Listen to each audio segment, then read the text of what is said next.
Hey, so I have more movies to talk about, but first I want to make something clear. I'm not always going to be making a review for every single movie that I see because I don't want my channel be mainly that. I want it to be about other things, with including movie reviews really, and stuff about talking about movies because that's one of my hobbies. So this won't truly be the last video I make about a 2025 movie. If I feel like it's worthy of talking about, I will make a video on it. But going forward, I'll most likely only be making reviews on big movies that come out this year, which there tends to be at least one a week from what I've noticed. Now, there are going to be times where 2 movies comes out a week and I'll make sure to make videos on them, but I won't be making a review on every single movie ever, especially if I really don't have that much to say about it and I don't want to make a video just for the sake of making a video. So if I do want to talk about a movie in detail, I'll make a good little 10-minute video, and maybe I'll make a shorter video if it's something worth mentioning. But if you really want a review on everything that I talk about, then going forward I will be reviewing and having reviews on movies on my Letterboxd account, because I'm trying to be big and famous. I'm trying to be part of the cool kids. So follow me on Letterboxd if you want to see my opinions and reviews on everything that I watch ever. But until then, YouTube will be for movies that I really want to talk about and movies that I find interesting to talk about. Yeah, let's start with these 4 movies. Starting with Screamboat. And yes, I'm not kidding, I actually watched this movie and I'm already gonna make a video about it because holy fuck, man. Well, first off, does anyone ever even expect these movies to be good? And I'm not talking like, oh, it's good for a bad movie. I'm like actually like asking, do anyone ever think these movies are ever going to be good? The budget for all of these like horror movies that are coming out right as a property goes into the free domain is always like, what, $5, $10, and a bunch of friends who just want to get together to make something funny. And that's really all this is. And yeah, I could look at it like that and be like, it's supposed to be a bad movie, but come on, guys, I can't do that for everything. So yeah, you know you're gonna watch a bad movie when you watch Screamboat, so just accept that. And then the first 5 minutes of this film, you hear the pipe sound effect that falls, it makes that funny noise, you know? So yeah, this is what we're dealing with right now. So yeah, Screamboat's about Mickey Mouse coming to kill people because his boat's haunted or something, I don't know. I, for the love of God, cannot remember a single character's name. I can't remember anyone's personality at all, even after a few days. The story is just so basic. Obviously, a bunch of people get on a boat for like a night cruise around Staten Island, and then evil Mickey Mouse comes and kills them because I forgot. It's something about like he takes revenge on the people, and I know they reference Walt Disney, but I'm not that invested in this movie to even look up the plot. No scenes stood out unless you actually like gory, shitty scenes. There's even another guy who died and they played like another meme sound of him screaming. Now I understand like there are times where you want to get like a good sound, but like I feel like this was intentional. Like I said before, they're trying to make a bad movie. It was kind of funny seeing every other character reference other Disney quotes like, I can show you the world or let it go or something like that. So there's that. And also the guy who's in the mouse outfit is like a normal sized outfit, but they like CGI him to be small. And I swear I thought earlier they were implying that this guy was like human sized, but no, he's like a little tiny mouse that walks around and he's like super strong and he kills people. It's definitely not a kid's movie. It's a gory horror movie, and they even have some explicit scenes that kids should not be seeing. So again, if you're really into that kind of stuff, you'll really enjoy this.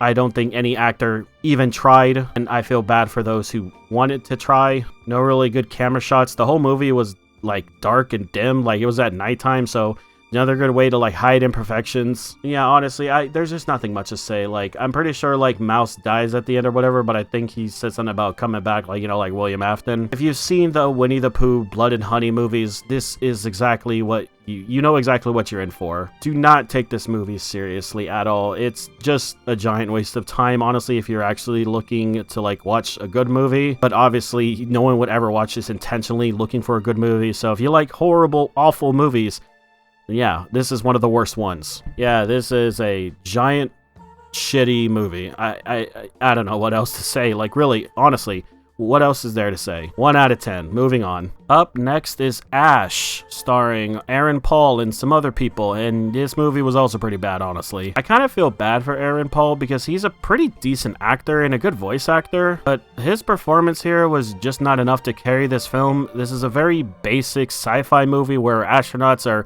leaving space to go find a new planet because something happened on Earth. It's inhabitable, it's bad, everything's fucked up. So they have to send astronauts into space to live there and like, I guess, find out and make sure that like it's livable. But oh no, there's aliens on the planet. So yeah, they get everyone's gonna die. And by everyone, I mean like the 6 characters that are in this movie. There's like there's 5 characters, and then there's Aaron Paul, so 6 in total. Each one of them is so forgettable, not even worth trying to remember. You don't learn anything about them at all, but the movie insists that you really do care about them. Like, I'm not even lying, towards the end of the film, we're supposed to feel sad for the main character, like losing all of her friends, which, by the way, spoiler alerts, but, you know, this movie's like 11 months old. The movie's kind of cool looking, like there's some nice colors and like shots and camera work and editing and all that sometimes. The CGI isn't the worst thing ever, but really that's where my compliments end. And I guess the music's just, you know, spooky and weird, but nothing too impressive. Everything else about this movie is just a slog to get through. It's so boring. Like, you could just watch this movie in 2 times the speed and you'll get the same effects. They have this whole message about how humans are parasites and they shouldn't come to this new island or planet because they're gonna fuck everything up too.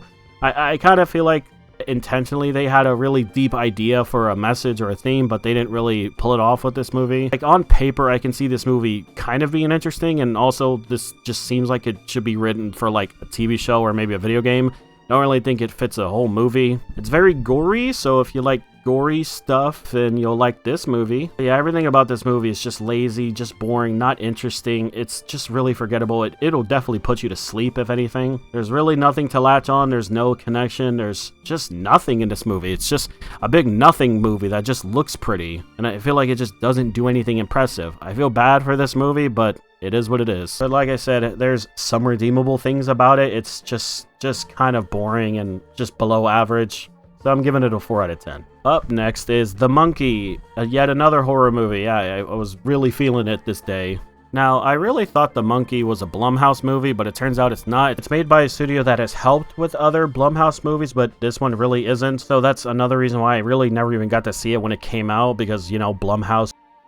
But The Monkey is pretty interesting, I will say. It's like Final Destination, except the catalyst is a monkey toy that if it winds up, it causes someone to fucking explode. I'm not kidding. Every single death involved, or at least the majority of them, involved someone exploding. So yeah, if you don't like Final Destination, or you don't like watching those kind of movies, then this is really not going to be for you.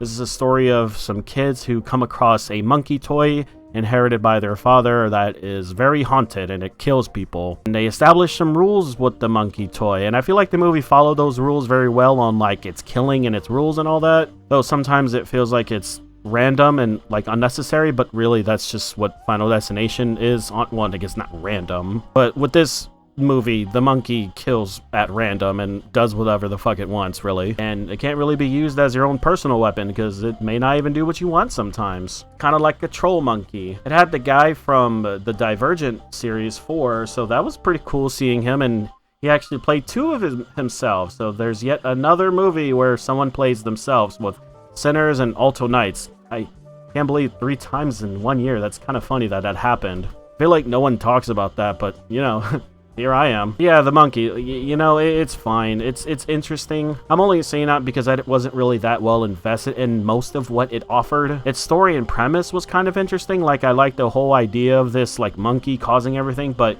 really, this movie just wound up being Final Destination. It even has the same, like, comedic tone to it with its killings at times, or it's like, oh, look at this, it's a funny kill. Am I right, guys? The CGI also in this movie is kind of weird, but nothing too out of the ordinary. Every character just seems stereotypical in one notice, so there's really no one to really get invested in except the main character himself. He's a typical dad trying to live life, and he's cursed by the monkey because it's killed a bunch of his family, but he's just trying to escape it. He has an evil twin brother, I kid you not, a literal evil twin brother, and he wants to use the monkey because he's an asshole. Yeah, this movie also has a lot of characters who are just assholes for no reason as well. The killings are kind of just basic. Like I said, a lot of the times, like, people just explode. Like, there's one woman who gets killed by a shotgun, and like her entire body and existence just disappears. It's just like her entire body just turns into powder, like literally blood all over the wall. Like, there's nothing recoverable from her. It's as if she never existed.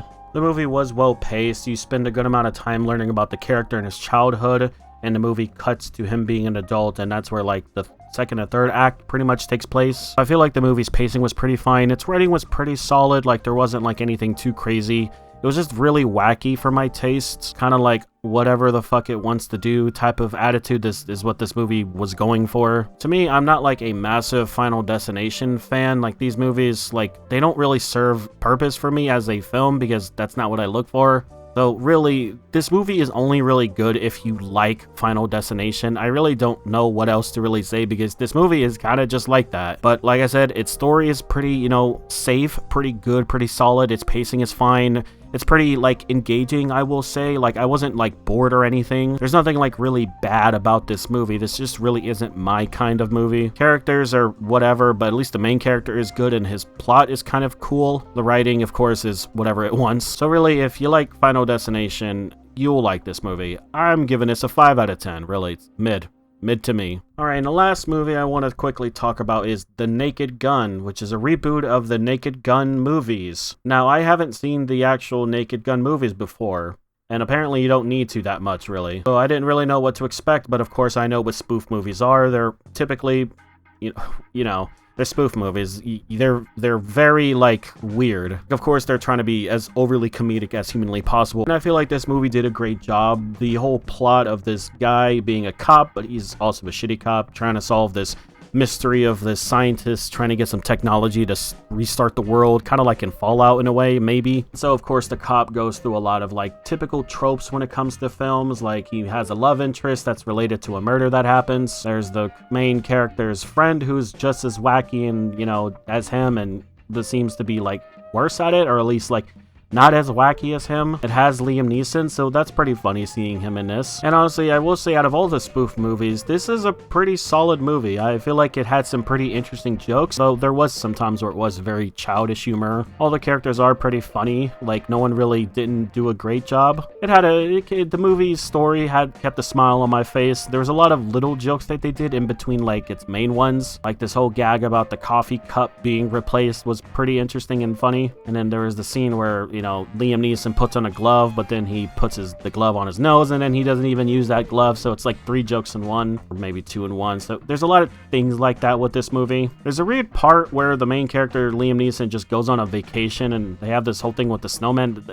I don't know why they really I feel like they spent a little too much time on that little joke. Well, other than that, it's a spoof movie. It's another Naked Gun. If you've seen Naked Gun, which I have not, you will probably like this. I think it's pretty okay, honestly. Wasn't really upset. I was entertained. It was funny. I think it did its job pretty well. Its acting was pretty great. It wasn't like overly bad. It wasn't completely random. Like all the jokes seemed like, yeah, that's something somebody would randomly do if they were trying to be funny. It wasn't to the whole like epic movie where the movie just stops what it's being and just moves on to something completely else. Of course, there is reference humor, so you're gonna get that. Yeah, it's okay, honestly. I think Naked Gun, or The Naked Gun, is pretty great. If you like spoof movies, if you like the Naked Gun movies, this is one of the better ones, honestly. I have no complaints about it. It's pretty good. And I'm gonna give this a 7 out of 10. And if you've noticed, I went from low scores to high score. Just keeping everyone on their toes now, huh? So yeah, those are some movies. I have other videos that I need to publish right now. And of course, I'm probably going to be making just a few more reviews on movies that have come out this year, and other movies I'm just going to watch. And if you really do want my opinion on the majority of what's come out last year and anything going forward or for any other time, and just get to know my tastes in general, yeah, like I said, please follow me on Letterboxd. I'm going to be really active on that going forward a lot more when it comes to movies, and that'll hopefully balance out the type of content that I make on this channel. Yeah, everyone, you have a great rest of your day.